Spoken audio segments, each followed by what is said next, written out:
কাসুন্দির তো অনেক রকম রেসিপি হয়, এর আগেও আমি শেয়ার করেছিলাম একটা কাসুন্দির রেসিপি।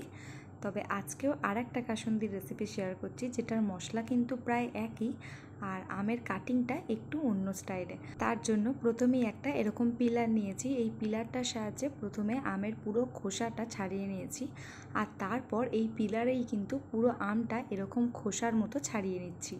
এত সুন্দর পাতলা স্লাইসভাবে কাটা যায় এটা, তার সাথে সাথে এত তাড়াতাড়ি কাটা যায়, মানে জাস্ট কয়েক সেকেন্ডে কিন্তু পুরো আমটা সুন্দরভাবে এরকম স্লাইস করে কেটে দেয়।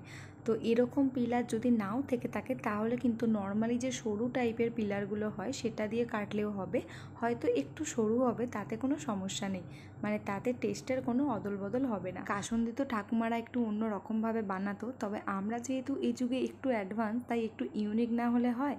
তো হঠাৎ করেই মাথায় এলো যে এইভাবে যদি কাসুন্দিটা বানাই তাহলে কীরকম হয়। আর খুব ছোটোবেলায় মনে আছে মামার বাড়ির দিদা কিন্তু ঠিক এরকম টাইপেরই কাসুন্দি বানাতো, হয়তো সেম কাটিংটা হতো না, তবে কিছুটা এরকমই হতো। আর দিদা যেহেতু বটির সাহায্যে কাটতো, সে যে কী সুন্দরভাবে কাটতো সেরকম তো আর আমরা পারি না, তাই যতটা পেরেছি এরকম পিলার দিয়েই চেষ্টা করেছি, আর এটাও বেশ ভালোই দেখতে হয়েছে। তো যাই হোক, কথা বলতে বলতে এখানে প্রায় আমি 4টে আম এইভাবে স্লাইস করে কেটে নিয়েছি।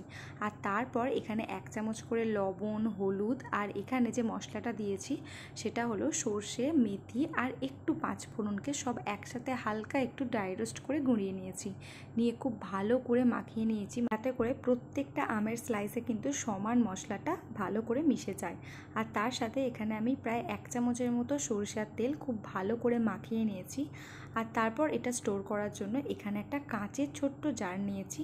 তো এই কাঁচের জারে কিন্তু সবসময় চেষ্টা করবেন কাসুন্দি তৈরি করার, এতে কাসুন্দিটাও যেমন ভালো থাকে সেরকম টেম্পারেচারটা কিন্তু ঠিকঠাক থাকে। মানে কাঁচের শিশিতে যদি রোদে দেন তাহলেও কিন্তু কাসুন্দি কিছু হয় না, বা নর্মালভাবে যদি বাড়িতেও রেখে দেন তাহলেও কিন্তু কাসুন্দিটা কিছু হয় না, তবে সেটা শুধুমাত্র কাঁচের শিশিতেই সম্ভব। তারপর কাসুন্দিটা এরকম কাঁচের শিশির মধ্যে ভরে নিলাম, আর এখানে কিন্তু খুব চেপে চেপে ভরলে হবে না, হালকা হালকা একটু গ্যাপ রাখতে হবে, যাতে করে উপরে যদি তেলটা দিই তাহলে একেবারে নিচে পর্যন্ত কিন্তু তেলটা যাতে চলে আসে।